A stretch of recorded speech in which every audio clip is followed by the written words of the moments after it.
We are satisfied with the result and are ready to continue contacts. In the coming days, there will be a large-scale prisoner exchange, 1,000 for 1,000. Direct negotiations between the heads of state. We have taken this request into consideration. First is the ceasefire. Second one is the humanitarian track, is the exchanges. And third is a potential meeting on the leaders level. As a result, we have agreed to exchange 1,000 persons to 1,000, and we're working on other modalities, and our colleagues are in contact and will exchange all the documents. So now we need to exchange people, and soon we will inform you what is the next stage. Thank you so much. Thank you, media. Thank you.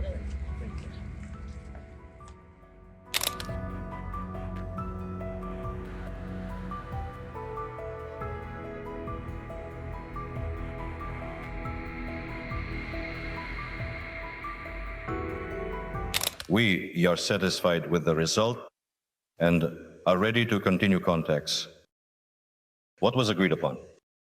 First, in the coming days, there will be a large-scale prisoner exchange, 1,000 for 1,000. Second, the Ukrainian side requested direct negotiations between the heads of state. We have taken this request into consideration. And third, we agreed that each side will present its vision of a possible future ceasefire, outlining it in detail. After such visions are presented, we believe it is appropriate, and this has also been agreed upon, to continue our negotiations. We've finished our meeting. The agenda that has been given to our host and our partners was to discuss first is the ceasefire. Second one is the humanitarian track, is the exchanges. And third is a potential meeting on the leaders level. As a result, we have agreed to exchange 1,000 persons to 1,000, and we're working on other modalities, and our colleagues are in contact and will exchange all the documents. So now we need to exchange people, and soon we will inform you what is the next stage. Thank you so much. Thank you, media. Thank you. Dear colleagues, first of all, we've been directed by President Zelensky to come for the negotiations. Our first priority was people, and that's why we negotiated to free 1,000 people, and we reached to a conclusion, reach to an agreement to exchange 1,000 people. It is important achievement, and that once again shows that we are focused to finalize this war. The second objective was to discuss ceasefire. We exchanged on modalities, and our teams will be working on exchanging the details. The third objective was our president was expecting the high-level discussions in here, and I think the next step would be that the leaders level meeting should be organized, and that would be our next step.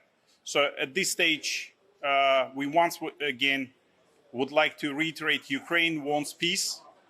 Ukraine is focused to people, and we're able and capable to continue fight, but at the end of the day, we need to finalize this war. So thank you. Thank you, Rustam. First Deputy Foreign Minister. Right. Good afternoon, everyone. It is potentially a very good end to a very difficult day that is a result of many weeks of work of our leaders, of the President of Ukraine, of the United States, of President of Turkey, and our European partners, Prime Ministers and Presidents. The tentative success of today's negotiations is still to be consolidated. That means that the pressure on the Russian Federation must continue. We should not really relax at this point. And there are many issues that can be resolved if only the leaders can meet, because given the complexity of the issues and given the nature of the Russian Federation, where practically every single issue that is at stake can only be resolved by President Putin, we are looking forward for having the summit sooner than later. The fact that one of the results of today's discussion is a possible exchange of 1,000 against 1,000 persons is an excellent news, potentially excellent news for 1,000 probably families in Ukraine. And if only for that result, we had to go here guided by our leaders. Yes, of course, the Russian delegation has voiced a number of things which we deem unacceptable. We have a long experience of all kinds of talks with the Russians. Believe me, since 2014 there were many rounds. So I would say that the Ukrainian delegation knows well how to handle all of the things that might be voiced from that side. And the Ukrainian delegation handled it in a calm manner, basically outlining our principled position and still staying with our line. I can say that we are grateful to Turkey, to President Erdogan for presenting this opportunity, this platform for the peace effort. We value Turkish engagement and role as a facilitator, as a very serious force in this world that can really help bring an end to the war. So we are most grateful. As to further context, you heard the members of the delegation. They will be considered later. I will also emphasize that Minister of Foreign Affairs Andriy Sybiga, together with the head of the presidential office Andriy Yermak, and with Rustem Umerov, they met with their Turkish counterparts today, including Foreign Minister Hakan Fidan and the head of the intelligence organization Ibrahim Kalin, and they had a very substantive conversation, both about the Ukrainian-Turkish relations, but also about the peace efforts that we're trying to advance. There were a number of issues. Look, I will leave it to history because still, these are negotiations. It's not for me here to officially talk about the content to this extent that you want. I can again reiterate the general mood and the outcome and the outline of this conversation. That yes, there were a number of things that, of course, were unacceptable. But again, the Ukrainian delegation took it with a very calm posture, understanding that this is something that Russians usually voice, and we were keeping to our line.